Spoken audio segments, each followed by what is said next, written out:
Добрый день, подписчики и гости моего канала. Давно не выкладывал ролики, все некак было снять. Проектов очень много, некоторые завершенные. Буду потихонечку вливаться в ютуберскую жизнь.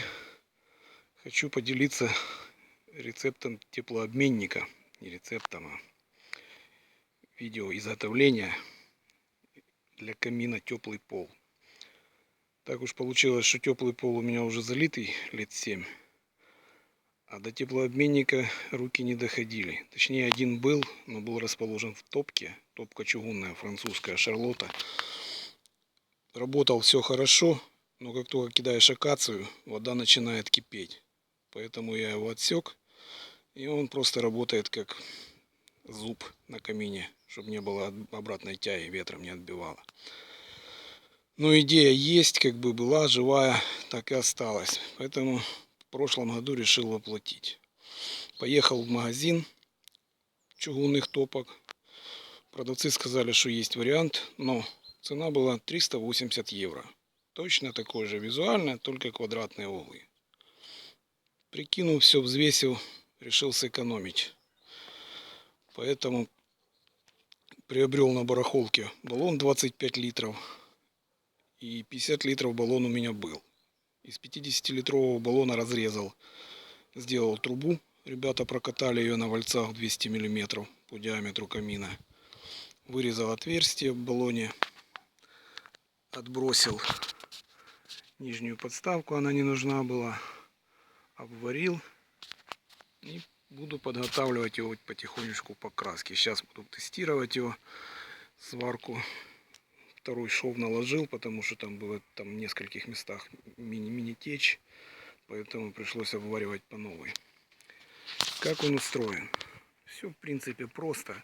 Как обычный котел водяной. То есть вот вход на нем. Здесь выход на теплый пол. Вот вареный штуцер, в который латунный переходник кручен. Сюда будет вставляться датчик термостата. Термостат на охлаждение. И сделан он в режиме работать будет там от 40 градусов до 100.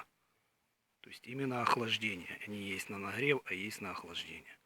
Это выход у нас будет на расширительный бачок. На втором этаже он будет стоять. Труба 200 мм, точнее 205, сделана с таким расчетом, чтобы ее одеть именно на каминную трубу с нержавейки. Почему? Потому что она не является жаростойкой, это все-таки газовый баллон. Сталь там, конечно, хорошая, но жаростойкости там нет. Поэтому эта кассета будет просто одеваться на готовую трубу. В общем, все так. Сейчас набирается вода. Будем смотреть его, тестировать. После монтажа постараюсь снять видео, как он работает. Потому что, в принципе, на ютубе этих роликов по пальцам пересчитать. Не все они там, в принципе, нормальные. Как бы, описывающие конструкцию. Все это так не ясно. То есть он сделан специально на ножках. Это ножки как раз рассчитаны там на каминной топке. Плоская площадка возле трубы. Он будет стоять, чтобы он не висел на трубе, а именно упор был у него на камине. Все-таки топка чугунная, мощная. Это не Китай. Она своих денег стоит. Покупал ее за $800, поэтому она уже 10 лет работает. И только-только, наверное, еще год переживет. Но прогорело чугунное днище. Оно не днище, оно вкладыш такой. Для вентиляции, для подачи воды. Типа колосника, но не совсем он колосник. Просто, плоский лист с такими с мелкими ребрами жесткости. И отверстия буду менять, потому что очень большая тяга. Поэтому хочу заглушить. Чересчур он прожорливый.